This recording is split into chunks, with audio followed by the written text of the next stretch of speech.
ఈసారి Sharmila CM, Rahul PM. జనం కోసం పోరాడే వాళ్లే వైఎస్ వారసులన్న రేవంత్. కడపలో బై ఎలక్షన్ వస్తే క్యాంపెయిన్ కి రెడీ. ఘనంగా వైఎస్ జయంతి వేడుకలు. ఇడుపులపాయలో జగన్ నివాళులు. వైఎస్ ఆశయాలకు జగనే వారసుడన్న సజ్జల. ఏపీలో ఉచిత ఇసుక పాలసీ మార్గదర్శకాలు జారీ. ఇసుక పాలసీపై జీవో విడుదల చేసిన సర్కార్. గత ప్రభుత్వ విధానాలు రద్దు చేస్తూ కొత్త జీవో. టీడీపీ ఆఫీస్ పై దాడి కేసులో సిట్ ఏర్పాటు. సీనియర్ ఐపీఎస్ నేతృత్వంలో స్పెషల్ టీం. ఇప్పటికే కొందరిని గుర్తించిన పోలీసులు. తెలంగాణలో టీడీపీ ద్వారా బీజేపీ గేమ్స్. చంద్రబాబుని జైల్లో పెట్టకపోతే మరో విధమైన పాలిటిక్స్. కాంగ్రెస్ పై కుట్రలు చేస్తున్నారని జగ్గారెడ్డి కామెంట్స్. సీఎం రేవంత్ రెడ్డితో ఎమ్మెల్సీ చల్లా భేటీ. అదే బాటలో ఎమ్మెల్యే విజయుడు. సీఎం పాలమూరు టూర్లో కాంగ్రెస్ లో చేరిక. పీర్జాదిగూడలో ఇళ్ల కూల్చివేతపై ఆగ్రహం. కాంగ్రెస్ ప్రభుత్వ వేధింపులకు వడ్డీతో చెల్లిస్తాం. మాజీ ఎమ్మెల్యే ప్రజల్ని వేధిస్తున్నారన్న కేటీఆర్. తెలంగాణలో యథావిధిగా డిఎస్సి పరీక్షలు. ఈ నెల 18 నుంచి ఆగస్టు 5 వరకు డిఎస్సి పరీక్షలు.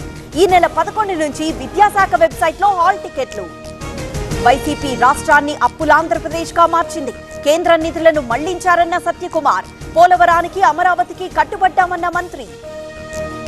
బెజవాడ వైసీపీ నేతపై దాడి. సిపికి ఫిర్యాదు చేసిన స్పందన లేదన్న వెల్లంపల్లి. బోండా అనుచరులపై ఆరోపణలు. ఎంపీ నిధులతో నందికొట్కూరు అభివృద్ధి. ఎమ్మెల్యేతో పనిలేదన్న ఎంపీ శబరి. కార్యక్రమానికి ఎమ్మెల్యే సమన్వయకర్త డుమ్మా. టీటీడీలో విజిలెన్స్ ఎన్ఫోర్స్మెంట్ టీం తనిఖీలు. 14 అంశాలపై కొనసాగుతున్న విచారణ.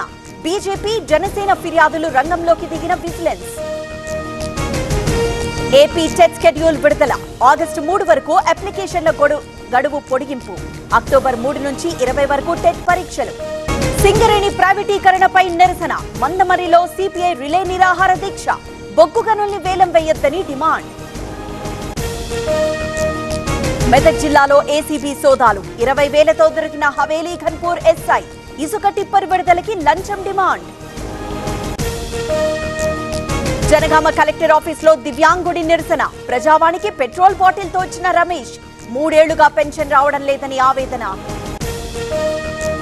3 కొత్త నేర చట్టాలపై నిరసన. తిరుచిలో లాయర్ల భారీ ప్రదర్శన. నిరంకుశ సెక్షన్లున్నాయని ఆరోపణ. ముంబై నగరాన్ని ముంచెత్తిన భారీ వర్షాలు. చెరువులను తలపిస్తున్న కాలనీలో రోడ్లు. స్తంభించిన జనజీవనం. పలు రైళ్లు, విమానాలు రద్దు. విశ్వాస పరీక్షలో నెగ్గిన హేమంత్ సోరెన్. 81 ఓట్లలో అనుకూలంగా 45 ఓట్లు. మెజారిటీ నిరూపించుకున్న జార్ఖండ్ సీఎం. నీట్ పై పేపర్ లీక్ అయిన మాట వాస్తవమన్న సీజేఐ. అది ఎంతమందికి చేరిందో తేలాలని కామెంట్. సుప్రీం విచారణ గురువారానికి వాయిదా. మణిపూర్లో రాహుల్ పర్యటన. రిలీఫ్ క్యాంప్ లో బాధితులకు భరోసా.